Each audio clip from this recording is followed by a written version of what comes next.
Bonjour les amis, c'est Jordi, j'espère que vous allez bien, que vous êtes en forme.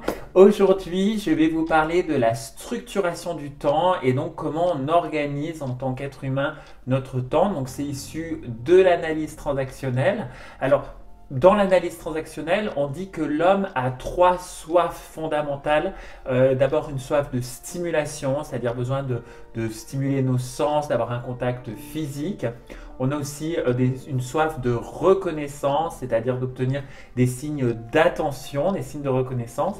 Et enfin, il existe une soif de structure, de besoin de se structurer, donc notamment de se structurer au niveau du temps. Et c'est dans cette soif-là que se range donc le principe de la structuration du temps.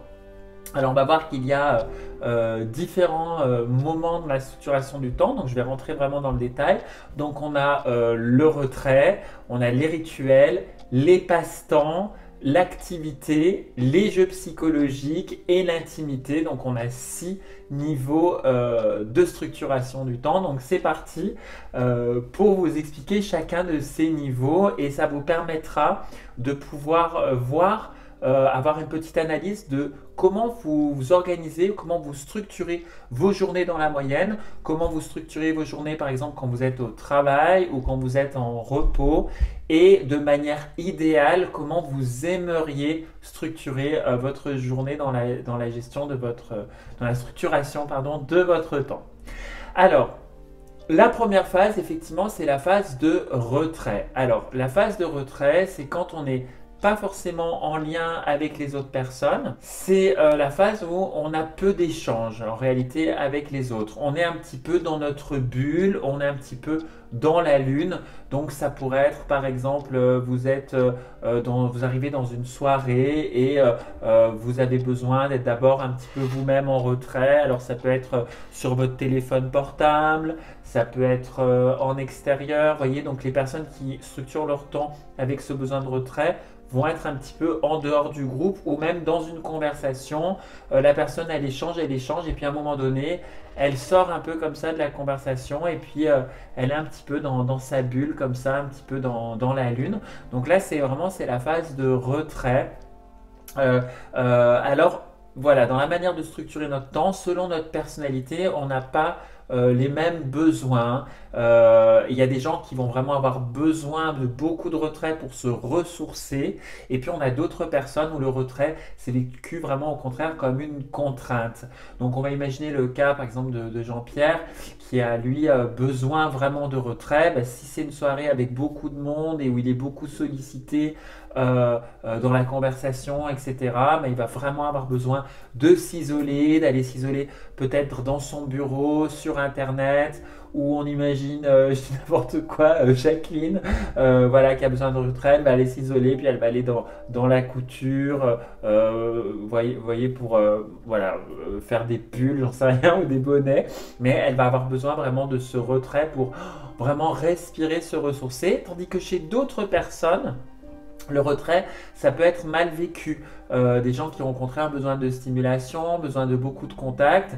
Imaginons par exemple, voilà l'histoire de, je sais pas, je dis n'importe quoi, de Caroline qui du coup n'a pas réussi ses études. Elle était en ville avec des amis et elle est obligée de retourner chez ses parents. Et là, chez ses parents, bon ben, elle se rend compte que elle sait plus trop ce qu'elle veut faire dans la vie puisqu'elle a raté ses études et elle vit chez ses parents. Mais du coup, comme elle est dans une phase d'entre-deux, elle vit, elle qui a énormément besoin de contact humain, de faire des choses, d'activités, enfin elle a besoin de passer vraiment son temps dans d'autres zones de la structure, et bien elle vit cette phase de retrait comme vraiment un manque de stimulation et du coup elle le vit mal et elle peut tomber en dépression. Donc vous voyez cette phase de retrait, autant chez certaines personnes c'est vraiment une ressource. D'ailleurs, on a tous besoin quand même de se ressourcer dans le retrait, mais ça va dépendre le temps, vraiment le temps qu'on y passe. Il y a des gens qui vont avoir vraiment beaucoup besoin de ce temps-là, des profils beaucoup plus introvertis.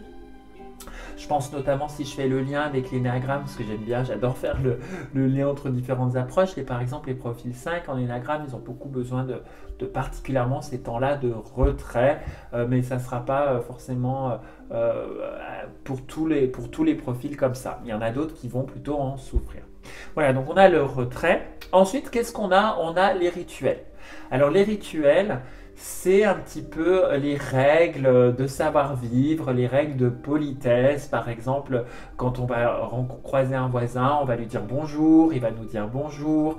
On va rencontrer un ami ou avant de commencer au travail, je sais pas, il y en a qui commencent par la machine à café et puis on rencontre son voisin, on lui dit bonjour, comment ça va aujourd'hui? Ah, vous avez vu, il fait beau. Ah oui, il fait beau. Ou ah, vraiment cet été, on a un mauvais été, hein, il pleut beaucoup. Vous voyez, donc ce sont des échanges comme ça qui sont informels. Alors, certains y passent très très très peu de temps. Et puis d'autres, selon les cultures, selon les règles de politesse, par exemple les Touaregs dans les déserts, qui ont vraiment tout un cérémonial pour se saluer. Je sais que par exemple, selon les cultures, par exemple en Chine aussi, au Japon, il y a beaucoup de choses qui se font dans les règles de politesse. Et effectivement, eh bien, Eric Berne, dans l'analyse transactionnelle sur les rituels, il disait que c'est vraiment de manière inconsciente. Par exemple, si vous croisez vos voisins tous les jours et que la règle c'est de vous dire bonjour, donc ça fait bonjour, bonjour, ça fait une transaction, hein, parce qu'on parle d'analyse transactionnelle. Ben, si vous n'avez pas vu vos voisins pendant 15 jours parce que je ne sais pas, vous êtes parti en vacances, eh bien certainement vous allez rattraper la dette de 15 jours. Donc peut-être que dans le rituel, il y aura une quinzaine d'échanges qui correspondront à ces 15 fameux jours. Donc vous voyez, c'est intéressant parce qu'on se rend compte que de manière complètement inconsciente, on vit comme ça avec ces rituels voilà, qui sont plus ou moins conscients ou inconscients. Et il y a des personnes qui accordent vraiment une importance à la politesse, qui accordent énormément d'importance au rituel, tandis que pour d'autres, ils estiment qu'à partir du moment où on se connaît, on n'a pas besoin du rituel, on peut passer outre et on peut aller rentrer directement et dire bon allez, où est le dossier, machin, sans avoir pris le temps de se dire bonjour. D'ailleurs, si je continue à faire le pont avec l'énagramme, les profils, les sous-types tête à tête, généralement ont tendance à faire peu de rituels et à les omettre, alors que les sociaux et les survies ont tendance à y passer plus de temps. Bon, ça c'était la parenthèse énagramme. Donc voilà, donc ça c'est le côté rituel. Ensuite, on a les passe-temps. Alors les passe-temps, ce sont toute la manière de passer le temps dans nos discussions, dans nos conversations, où on va avoir des échanges sur des centres d'intérêt qui nous sont chers. Donc on va parler, par exemple, on peut parler de nos avis au niveau de la politique, on peut parler de nos avis, par exemple, sur des sujets de développement personnel. Il y en a qui vont parler beaucoup pendant longtemps de la PNL, de l'analyse transactionnelle, de l'énagramme, du coaching, je ne sais pas, de la spiritualité. Il y en a qui vont parler beaucoup pendant très longtemps d'informatique, d'autres qui vont parler pendant très longtemps dans leur passe-temps de quelle lessive ils utilisent pour leur linge. Voyez, donc selon les centres d'intérêt, on va parler beaucoup de sujets qui ne nous concernent pas directement, mais qui sont vraiment des sujets basés sur nos avis, sur nos opinions. Donc là, souvent dans les passe-temps, il y a aussi les émotions qui rentrent en jeu, parce qu'on peut du coup se sentir pas d'accord, se sentir animé, se sentir fâché, outré par l'avis d'une autre personne. Voilà, donc il y a vraiment quelque chose qui se joue là dans les émotions. Ça peut être aussi de parler des autres qui ne sont pas là. Ça peut être aussi une manière de faire du passe-temps. Et là, en fait, dans le passe-temps, en fait, ce qui se passe, c'est que c'est là où on se rend compte vraiment qui sont les gens avec qui on va avoir des atomes crochus dans nos amis. Parce que, par exemple, si vous rentrez dans un groupe où eux, leur passe-temps, c'est de parler, je sais pas, de logiciels informatiques, ils sont passionnés d'informatique, et que vous, votre passe-temps favori, c'est de parler de cuisine, du coup, vous allez vraiment vous emmerder vous allez dire mais c'est pas intéressant et ça va vraiment vous agacer qu'ils passent autant de temps à parler de ce sujet. Donc généralement nos amis qui sont nos amis proches avec qui on a vraiment de bons atomes crochus, ils ont les mêmes passe-temps que nous, ils sont intéressés par les mêmes choses que nous et on peut ne pas comprendre les passe-temps d'autres personnes qui vont parler, je sais pas, d'une collection de timbres je sais pas, du XXe siècle et ils vont parler de ça pendant hyper longtemps ou d'un artiste pendant hyper longtemps et vous allez dire voilà mais qu'est-ce que je m'ennuie, qu'est-ce que je m'ennuie. Donc voilà, mais ça ne veut pas dire parce que vous passez un temps qui ne vous est pas agréable avec certaines personnes que le passe-temps n'est pas important dans votre structuration du temps. Il faut que ce soit avec un sujet vraiment qui vous plaise. Voilà.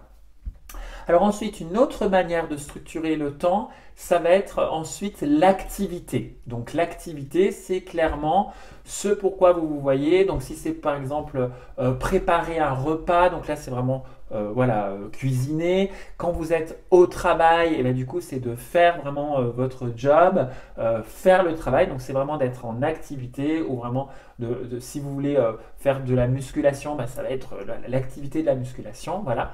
Donc clairement, quand les gens sont au travail, par exemple, en réalité, même si effectivement les patrons voudraient quand même que ce soit 100% du temps qui soit consacré à l'activité, hein, ce pourquoi vous êtes payé, en fait, il s'avère que il peut y avoir peut-être que 60% du temps en fait, qui est, selon certaines personnes, dans l'activité pure et que le reste, ce soit du passe-temps parce que ce soit, on passe le temps parce qu'on parle de ce dossier de Jean-Jacques ou de Pierre qui a mal fait la dernière fois et de comment on pourrait peut-être s'organiser pour la prochaine fois, nanana, et tu penses pas que... Et donc, on a beaucoup d'échanges comme ça avec les collègues où en fait, pour éviter d'être dans l'activité, ils vont vraiment dépenser leur temps alors qu'ils sont au travail dans du passe-temps ou peut-être dans du retrait, comme ça, être dans sa bulle ou dans des rituels. Mais voilà, donc c'est intéressant de se dire, tiens, est-ce que je suis vraiment dans l'activité ou dans ma vie, est-ce que j'ai besoin vraiment d'être beaucoup dans l'activité? Donc on a certains profils, toujours pareil, qui ont besoin d'être beaucoup dans de l'activité, c'est-à-dire concrètement être dans de la production, produire des choses qui seront utiles, qui vont vraiment leur permettre de remplir leurs objectifs et où ils vont avoir un énorme potentiel de passage à l'action. Donc ça, ce sont des profils qui sont beaucoup dans l'activité. Voilà, qui est important, qui est vraiment quelque chose qui va les ressourcer et puis d'autres, encore une fois, où trop d'activité, ça les fatigue énormément. Alors, donc on avait l'activité. Ensuite, qu'est-ce qu'on a? On a les jeux psychologiques. Alors, les jeux psychologiques, souvent, donc, dans les jeux psychologiques, pour être le plus synthétique possible, on a soit une victime, soit un persécuteur, soit un sauveur. Et généralement, le persécuteur, il va faire des reproches à la victime. Le sauveur va vouloir aider les autres. La victime va se plaindre. Voilà, donc ça, c'est ce qui s'appelle des jeux psychologiques. J'en ai parlé un petit peu dans une vidéo qui s'appelle aussi les états du moi, que vous pouvez visionner, de comment est-ce que ça se passe dans les échanges entre personnes.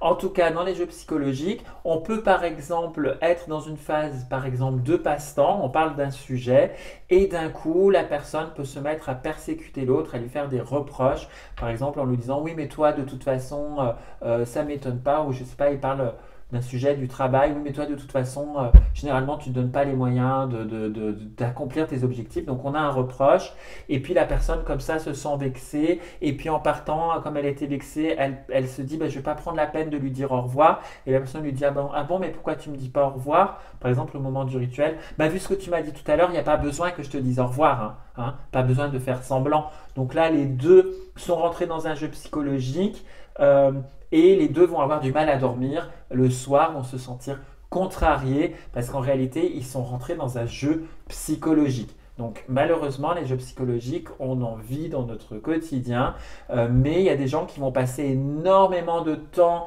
dans ces jeux-là, qui vont dire tu te rends compte, un tel, c'est dégueulasse, les réflexions qu'il me fait, ou un tel est parti, je lui fais à peine une réflexion, c'est super vexé, c'est super braqué, mais n'importe quoi, mais de toute façon, j'ai remarqué qu'elle est susceptible, Céline, de toute façon. Et, voyez, et donc ils vont rester dans leurs émotions comme ça, ils vont rester beaucoup de temps dans les jeux psychologiques, donc bien sûr c'est pas conseillé, mais il y en a d'autres qui vont aussi se dire tiens, ça s'est mal passé, on a joué là un jeu psychologique qui n'est pas très agréable à vivre, bah, peut-être qu'on peut avoir une discussion, peut-être qu'on va pouvoir aller échanger, qu'on va pouvoir parler pour régler ça et en sortir.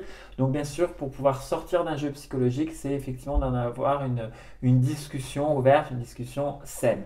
Et donc du coup, ça va nous amener sur l'autre niveau qui sera l'intimité, donc le dernier niveau. Donc là, l'intimité, c'est on va vraiment partager ensemble en toute authenticité des moments vraiment intimes, des moments vraiment personnels très forts. Alors, l'intimité la plus forte, bien évidemment, c'est quand on fait l'amour, hein, quand on a un rapport sexuel.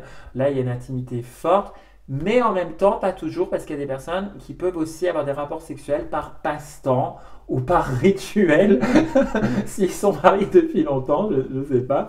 Mais donc pas forcément en étant dans l'intimité, ou avoir par exemple des aventures, mais il n'y a pas forcément d'intimité parce qu'en fait ils ne partagent pas vraiment leur ressenti, ils font ça de manière plutôt mécanique. Mais voilà, pour imaginer, pour symboliser, voilà, l'intimité, c'est vraiment je me dévoile dans mon authenticité, je me mets à nu dans mes émotions, dans qui je suis et j'échange avec l'autre. Alors on peut avoir de l'intimité qui est vécue dans la joie, comme par exemple s'émerveiller, je ne sais pas, un couple qui s'émerveille à la naissance de leur enfant et qui voit vraiment leur enfant et ils partagent ces moments et ils vivent vraiment cette expérience ensemble de jouer avec leur enfant, de lui apprendre des choses ou de jouer avec un animal de compagnie.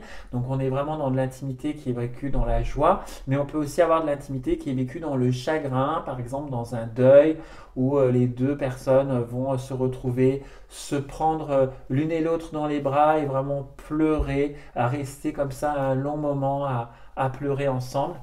Sans chercher ni à vouloir conseiller l'autre ni rien, mais juste simplement à partager cette intimité dans le chagrin, mais du coup ça fait quand même du bien, ça fait quand même du bien de le faire. Alors aussi l'intimité, c'est pas toujours dans le côté très joyeux positif, ça peut être aussi dans le cadre d'un conflit, d'un désaccord. Et donc c'est intéressant de vivre cette intimité puisque je reprends l'exemple que je vous ai cité précédemment dans le cadre d'un désaccord. Ça pourrait être, ben voilà, tu sais, la dernière fois je suis parti, je ne t'ai pas dit au revoir parce que tu m'avais fait une réflexion sur mon travail et en fait, je t'avoue qu'à ce moment-là, je me suis senti vexé parce que j'ai eu le sentiment que tu me rejetais et que tu ne m'appréciais pas. Et l'autre va dire, mais non, mais pas du tout, en fait, tu sais que je t'apprécie, mais c'est vrai que j'ai du mal à le montrer. Et en fait, quand je fais des réflexions comme ça qui sont sous un ordre de reproche, en fait, c'était plutôt pour te taquiner, je cherchais à créer du lien avec toi. Et moi, je me suis senti rejeté quand tu es parti et que tu n'as pas voulu me dire au revoir, ça a été dur à vivre pour moi aussi. Ah, ok. Et donc, vous voyez, donc là, à ce moment-là, les deux personnes échangent vraiment dans l'intimité, dans ce qu'elles vivent profondément. Donc là, c'est vraiment intéressant et effectivement, c'est vraiment la position idéale à avoir. Maintenant, pour l'avoir vécu, c'est pas toujours la solution parce qu'imaginons que, par exemple, vous êtes dans l'intimité, vous vous dévoilez, vous êtes vraiment dans cette vulnérabilité et l'autre en face ne va pas dans l'intimité mais reste bloqué dans le jeu psychologique. Par exemple, il vous répond, au lieu de vous dire bah oui, je comprends, mais moi aussi, voilà ce que ça m'a fait, il vous répond en vous disant ah, mais de toute façon, toi, tu es hyper susceptible et de toute façon, tu te braques hyper facilement. Dans l'attaque et dans le jugement de valeur, bah là, c'est super douloureux en fait. C'est super douloureux. Pourquoi? Parce que vous, à ce moment-là, vous vous êtes mis dans l'intimité, vous vous êtes ouvert et l'autre en face ne va pas. Il reste dans sa carapace, il va pas dans l'intimité et donc c'est très douloureux. Donc voilà, donc ça marche bien quand on est quand même deux à le faire. Donc on voit effectivement que il y a ces 6 manières de gérer le temps. Alors, il existe encore une autre manière de gérer le temps qui n'existait pas au départ dans l'analyse transactionnelle, mais ça a été fait plus tard. C'était le jeu ludique, donc le côté ludique, c'est-à-dire vraiment on se fait des blagues, on se fait rire, on s'amuse et on se taquine. Ça, c'est encore une autre manière de gérer le temps. Et donc, ce qui est intéressant de voir, c'est d'observer, par exemple, vous prenez votre dernière journée de travail et vous vous dites, vous vous faites une espèce de diagramme à vous dire dans la journée, journée, de quelle manière est-ce que j'ai structuré mon temps? Est-ce que j'étais particulièrement dans l'activité ou quand même dans mon travail, j'étais dans le retrait ou dans le passe-temps? Juste, je voulais dire aussi dans le passe-temps, des fois, pour des gens, le fait d'être dans un passe-temps, ça peut, ou dans de l'activité, par exemple, faire une activité peut être en réalité une phase de retrait, une excuse pour ne plus être avec les autres, hein. Donc, attention de ne pas tout mélanger parce que il faut vraiment aller regarder la motivation profonde, hein, la motivation qui est en dessous. Et donc, vous faites comme ça votre petit diagramme de la journée dans votre travail, comment vous avez organisé votre temps. Et vous pouvez faire, par exemple, à la différence, un diagramme de quand vous étiez en repos, c'est comment vous avez organisé votre journée et selon vos besoins, faire un diagramme de ça serait quoi votre journée idéale et donc ça va vous permettre dans votre bien-être de vous dire comment je peux augmenter mon bien-être. Eh bien je peux augmenter mon bien-être en me disant voilà comment je vais gérer mon temps, comment je vais le structurer dans la journée vraiment idéale, de quoi j'ai besoin vraiment pour me sentir bien. Alors ça va demander quelques expériences, quelques réajustements, mais ce qui est vraiment intéressant, c'est quand on commence à bien se connaître, et bien du coup on peut organiser notre temps à nous dire tiens attention, peut-être que moi j'ai besoin aussi peut-être d'intimité, s'il y a trop d'activité mais que j'ai pas à un moment donné un échange en tête à tête où on va pouvoir parler vraiment de soi, de nos émotions, de ce qu'on vit, ça va pas le faire. Je vais mal le vivre ou je me rends compte que je passe trop de temps dans les jeux psychologiques et c'est pas bon pour moi, ça m'est néfaste. Ou je me rends compte que je vais partir en vacances avec des amis, mais dans ma personnalité, j'ai besoin aussi de phases de retrait. Donc je vais les prévenir et je vais leur dire, vous savez, je suis quelqu'un d'un peu plus introverti et j'ai besoin de passer du temps aussi à me retrouver moi et moi-même. Donc ne vous inquiétez pas, je vais partir en vacances avec vous, on va vivre ensemble, mais de temps en temps, peut-être que j'aurai besoin pour me ressourcer, c'est important pour moi, de phases de retrait et d'aller peut-être marcher tout seul dans mon coin, au bord de la mer ou autre. Vous voyez, mais en tout cas, ça permet vraiment de pouvoir communiquer aussi quand on va effectivement relationner avec d'autres personnes, qui sont nos proches ou pas, hein, d'ailleurs, des relations peut-être plus interpersonnelles, de pouvoir communiquer sur notre manière idéale de fonctionner parce que votre bien-être en dépend. Voilà. Voilà, c'était la vidéo du jour sur l'analyse transactionnelle. C'était Jordi. Abonnez-vous à la chaîne, n'hésitez pas à commenter. C'est bon, ça optimise le référencement des vidéos. C'est important pour moi, hein. Abonnement, like et commentaire. Parce que YouTube est un petit peu sévère dans sa manière de faire. Donc c'est important pour, voilà, si vous pensez à le faire. Merci les amis, à bientôt.